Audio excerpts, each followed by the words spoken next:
after the resignation, reaction has come in from Donald Trump. He said that it was a good thing that Joe Kent has resigned as the director of the US National Counterterrorism Center, criticizing the outgoing official as a very weak person on security after he stepped down in the protest over the American war with Iran. Donald Trump has reacted sharply to Kent's departure, suggesting that the resignation was okay given the counterterrorism chief's view on Iran. Listen in to what he said. Mr. President, your director of national counterterrorism, Joe Kent, he just resigned today. He said he can't support your conflict with Iran. What's your reaction to that? And did you talk Well, I read his statement. I always thought he was a nice guy, but I always thought he was weak on security, very weak on security.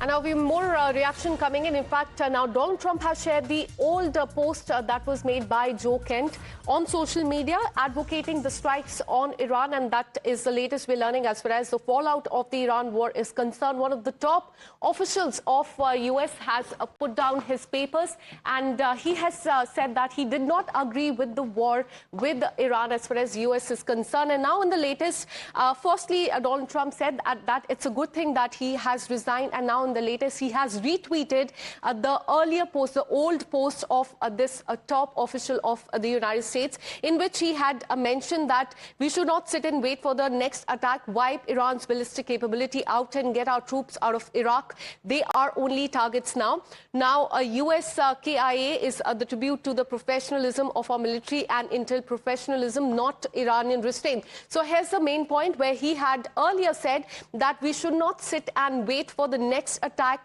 wipe Iran's ballistic capability out and get our troops out of Iraq as well. And this is something that now Donald Trump has posted on social media.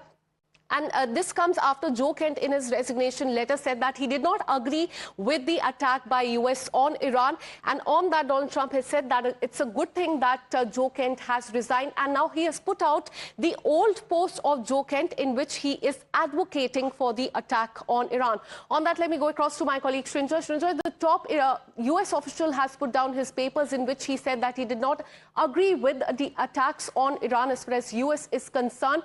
Take us to what has happened in the last 12 hours ever since the resignation letter was put out on social media. President Trump refers to Joe Kent as a nice guy, but weak on terror. So if he's weak on terror, then why wait for him to resign? He should have been asked to resign earlier. If he's weak on terror, as the president knows he is, then why let him be? Why let him continue?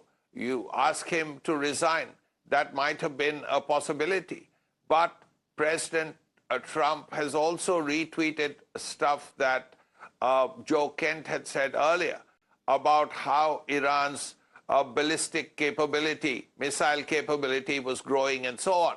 So clearly there are people in the administration, people in the Trump administration, people who were once close to the president, do not seem to entirely agree with the policy, with the president's policy on Iran. They don't think that continuing this war is a particularly good idea. Now, Joe Kent may be the first person. Is he the only person who disagrees with the president? Is he the only person in the administration who disagrees with the president? Or are there others who also want to resign? And now that Joe Kent has resigned, maybe there'll be more resignations. But we have to see whether that happens or not. All right, so the top US counterterrorism official has resigned, and he had said that he did not agree as far as the strikes on Iran are concerned. Whether there will be more resignation in the coming days is something that remains to be seen. Stay on with us to enjoy. We have another